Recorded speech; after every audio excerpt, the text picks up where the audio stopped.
शिजा को शार्दुल का अपनी मरहूम माँ के जन्मदिन के जश्न की तैयारियों में जरा सा भी उत्साह नहीं दिखाना और बिल्कुल भी भाग नहीं लेना समझ नहीं आया। बात को दरकिनार कर शिजा ने अपने खाने पर अपना ध्यान केंद्रित कर लिया। बीच बीच में शिजा शार्दुल पर नजर डाल लेती थी, लेकिन वो बिना कोई भाव दिखाए चुपचाप अपना नाश्ता कर रहा था।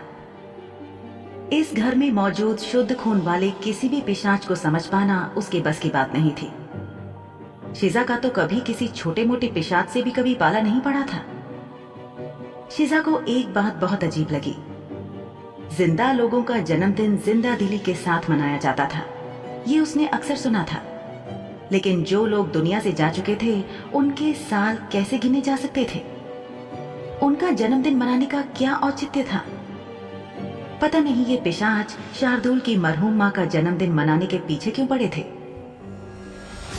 शिजा नजरें उठाकर शार्दुल पर एक नजर डालने का सोच रही थी। शिजा ने जैसे ही शार्दुल की तरफ देखा, उसकी नजरें फौरन शिजा पर ऐसे टूट पड़ी मानो शार्दुल लगातार उसी पर नजरें गड़ाए हुए हो। शिजा ने झट से अपनी आंखें झुकाकर जमीन पर अपनी निगाहें टिका ली।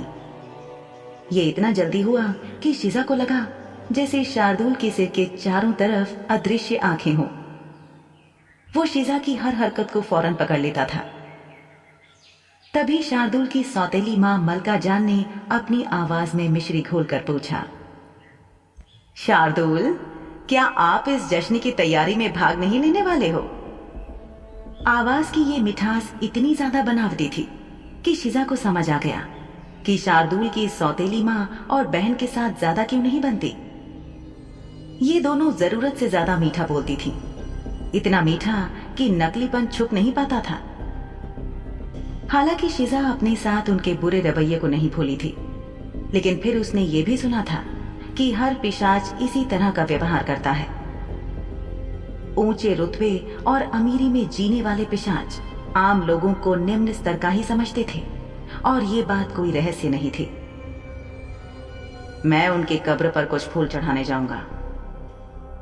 मलका जान की बात का बड़ी शांति से उत्तर देकर शार्दुल ने अपनी गोद में फैलाकर रखे रुमाल से अपना मुंह थपथपाया और रुमाल नीचे मेज पर रख दिया। इसके फौरन बाद वो खड़ा हुआ। आने वाली महफिल और जश्न के लिए उत्साहित सोहनी ने कहा, और यहाँ का क्या? साज सजावट भी तो करनी है ना? मुझे लगता है कि हमें हवेली को सजाने और इसे शानदार बनाने की जरूरत है। शार्दुल मेज पर झुक गया और उसने कुछ अंगूर उठाकर अपने मुंह में डाले, फिर बेपरवाही से जवाब दिया, नहीं, मैं इसमें शामिल नहीं हूं। ये बात सुनकर शिजा ने परिवार के दूसरे सदस्यों को बहुत सावधानी से देखा। अवंतिका चुप रही और उसने कुछ भी कहने के बजाय खाना जारी रखा। सौतेली माँ बेटी की जोड़ी शार्दुल के कम योगदान को देखकर बहुत नाखुश दिखी। मलका जान ने कहा, तुम्हारी माँ को यह सब देखकर खुशी नहीं होगी। इससे पहले कि मलका जान उस चर्चा को आगे बढ़ा सकी, शार्दुल ने उसे टोका, वो मेरी माँ थी, आपकी नहीं। भोजन कक्ष के पहले से ही शांत वातावरण में सन्नाटा छा गया। खुद शिजा को बहुत अजीब लगा। उसने महसूस किया कि वो किसी ऐसी चीज में घुसपैठ कर रही है जिसे वो देखना या सुनना नहीं चाहती थी। वो सोचने लगी कि क्या पाखाने के इस्तेमाल का बहाना करना ठीक होगा, ताकि वहां से निकलकर शिजा थोड़ा आराम से सांस ले सके। वो नहीं जानती थी कि इस परिवार के साथ क्या चल रहा है, लेकिन ऐसा लगा कि शाह परिवार के सदस्यों के बीच कुछ अनकहा था। शार्दुल ने मेज से दूर खिसकते हुए कहा, अब मैं आप सबसे इजाजत चाहता हूं, मुझे कहीं जाना है। आपका दिन शुभ हो। अपनी बात खत्म करके शार्दुल ने शिजा को ऐसे देखा जैसे वो उसे उठने और अपने पीछे चलने का संकेत दे रहा हो। शिजा के कटोरे में से उसे आखिरी 2 चम्मच भरने बाकी थे। फिर भी उसने एक नजर भर अपने कटोरे को देखा और फिर उसे नीचे जमीन पर रख दिया। हालांकि शार्दुल ने भोजन कक्ष में चल रहे विचार विमर्श के बारे में केवल कुछ ही शब्द बोले थे, पर शिजा उसके लहजे में ठंडक महसूस कर सकती थी। शार्दुल के पीछे पीछे ठंडे संगमरमर के फर्श को अपने तलवों पर महसूस करते हुए शिजा चल पड़ी। शिमला के ठंडे मौसम के कारण यहाँ हवेली का तापमान हमेशा ठंडा ही रहता था। ऊपर से कई दिनों से हो रही बारिश की वजह से कुछ ज्यादा ही सर्दी थी। फर्श या दूसरी ठंडी चीजों को छूते ही कोई भी सिहर जाता था। सब कुछ जमा हुआ सा महसूस हो रहा था।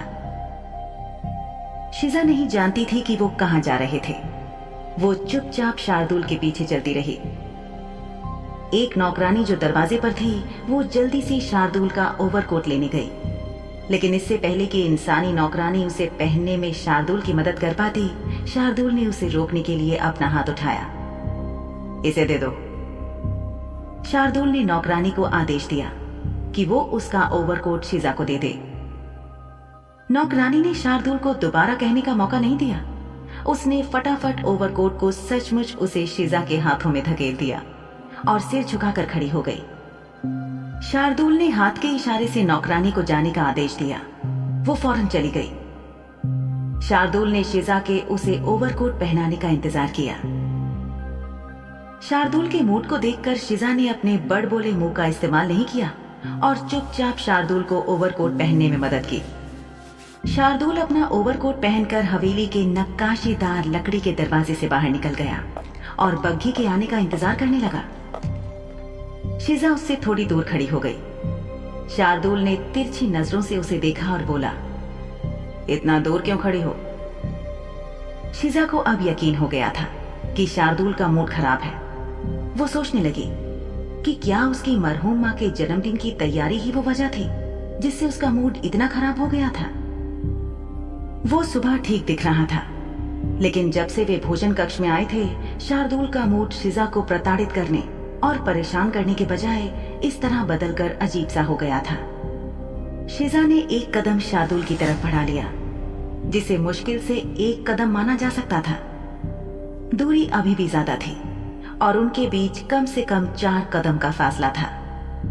जब वो छोटा सा कदम लेकर शिजा ने शार्दुल की ओर देखा तो उसने पाया कि शार्दुल की सिकड़ी हुई लाल आंखें उसे घूर रही थी। धीरे से शिजा ने एक और कदम बढ़ाया। वो नहीं समझ पा रही थी कि शार्दुल भला उससे नाराज क्यों हो रहा था। शिजा ने तो एक शब्द भी नहीं बोला था और शार्दुल को ये नहीं भूलना चाहिए था कि शिजा ने ओवरकोट पहनने में शार्दुल की मदद की थी। मेरे सब्र का इम्तिहान मत लो शिजा, यहां आकर खड़ी हो जाओ। शार्दुल ने अपनी आंखों से जमीन की तरफ इशारा किया। शिजा का दिल कांप गया, लेकिन उसने इसे अपने चेहरे पर व्यक्त नहीं किया। जल्दी से 2 कदम और चलकर वो शार्दुल से 1 कदम पीछे बग्घी के इंतजार में खड़ी हो गई। अपने मालिक शार्दुल शाह साहब के लिए बग्घी का दरवाजा खोलने से पहले कोचवान ने पहले झुककर सलाम किया। शिजा केवल एक गुलाम थी। कोचवान ने उसे बग्घी में चढ़ने में मदद करने के लिए कोई प्रयास नहीं किया। ऐसा नहीं था कि शिजा कोचवान की उसे हाथ देने की प्रतीक्षा कर रही थी। अंदर जाकर वो शार्दुल का सामना करने के लिए उसके सामने वाली सीट पर बैठ गई। शार्दुल की निगाहें उस पर टिकी थी। शिजा ने ऐसे जताया कि जैसे वो उसकी ओर नहीं देख रही हो। बग्घी चलने लगी और शिजा ने बग्घी के अंदर यहाँ वहां देखना शुरू कर दिया। बग्घी चलने के पहले 1 मिनट में शिजा ने शार्दुल की तरफ ना देखने की पूरी कोशिश की, लेकिन शार्दुल बहुत जिद्दी था। उसकी आंखें शिजा पर टिकी हुई थी। शार्दुल ने जैसे कहीं और देखने से इनकार कर दिया था। अंत में हार मानकर शिजा ने शार्दुल की आंखों में देखा। शिजा सोचने लगी कि क्या शार्दुल के पास उसे बताने के लिए या कहने के लिए कुछ बात है, लेकिन जब शार्दुल का मूड इतना खराब था, वो उससे कोई सवाल जवाब कैसे कर सकती थी। तुम्हारी भूरी कत्थई आंखें बहुत सुंदर हैं। किससे मिलती हैं तुम्हारे घर में ये आंखें? शिजा सोचने लगी, तो क्या वो इसीलिए उसे घूर रहा था? उसने अपना सिर झुकाते हुए जवाब दिया, मेरी माँ ने मुझे बताया था कि मेरी आंखें एकदम मेरे बाबा की आंखें जैसी हैं। उनकी आंखें भी ऐसी ही कत्थई थी। मिलती थी? थी का क्या मतलब? क्या तुम्हारा बाप मर गया? शिजा ने सोचा, मालिक शार्दुल साहब को वास्तव में ये सीखने की जरूरत थी कि कैसे अधिक विनम्र तरीके से बोलना है, ताकि लोगों को ऐसा ना लगे कि शार्दुल उनके सीनों में अपने शब्दों से छुरा घोंप रहा है। वैसे इस बात ने शीजा को बहुत ज्यादा परेशान नहीं किया, क्योंकि ये संवेदनशील विषय होते हुए भी शीजा के लिए बहुत भावनात्मक नहीं था, क्योंकि शीजा ने कभी अपने पिता को देखा ही नहीं था और ना ही उनके साथ उसे कभी समय बिताने को मिला था।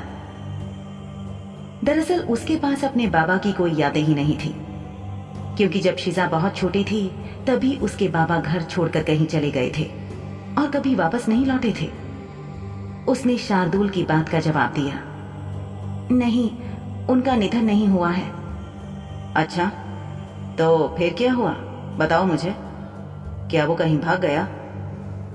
शार्दुल ने उसकी कहानी में दिलचस्पी लेते हुए कहा। शीजा को पता था कि शार्दुल इस मामले को यूं ही नहीं जाने देगा, और अगर उसने अपने व्यक्तिगत पारिवारिक मुद्दे को शार्दुल के साथ साझा करने में जरा सी भी अनिच्छा दिखाई तो वो जरूर इस मुद्दे को कुरे देगा। मुझे बहुत ज्यादा कुछ नहीं पता।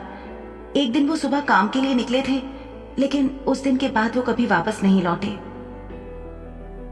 शीजा की मां ने उसे यही बताया था। शीजा को उम्मीद थी कि उसके पिता अभी भी जीवित और सुरक्षित हैं। कभी कभी वो सोचती जरूर थी कि ऐसा क्या हुआ होगा कि एक पारिवारिक आदमी को अपनी पत्नी और बेटी को अकेला छोड़ना पड़ा। इस पर कई कयास लगाए जा सकते थे। उनमें से एक सबसे मुख्य कयास था कि शीजा की मां को सबसे ज्यादा ये सुनना पड़ा कि उसके पिता किसी दूसरी महिला के साथ घर से भाग गए थे। हालांकि शीजा को कभी भी इस बात पर विश्वास नहीं हुआ, कम से कम उन कहानियों के बाद तो रत्ती भर भी नहीं जो उसने अपनी मां से सुनी थी कि कैसे उन्होंने अपने कुछ साल एक साथ बिताए। एक और संभावना जो सामने आई थी वो ये थी कि उसके पिता को काली चुड़ैलों ने अगवा कर लिया था। हालांकि उनके गांव में बहुत सारी काली चुड़ैलें कभी रहने नहीं आई, लेकिन जंगल के बीचों बीच रहने वाली चुड़ैलें तो थीं, जो लोगों को केवल अपने निजी इस्तेमाल के लिए थीं। क्या तुम अभी भी उनकी वापसी की प्रतीक्षा कर रही हो? शीजा ने इस बात का कोई जवाब नहीं दिया और चुप रही। वो खुद ठीक से नहीं जानती थी कि क्या वो अपने पिता की प्रतीक्षा कर रही है, लेकिन उसने अपने मुंह से कभी अपने बाबा को मृत घोषित नहीं किया था। इतनी सारी संभावनाओं के साथ उसने अपने विकल्प खुले रखे थे। तुम्हारी मां को क्या हुआ? मैंने तुम्हारे दस्तावेजों में पढ़ा कि तुम अपने चाचा और चाची के साथ रहती थी। क्या हुआ?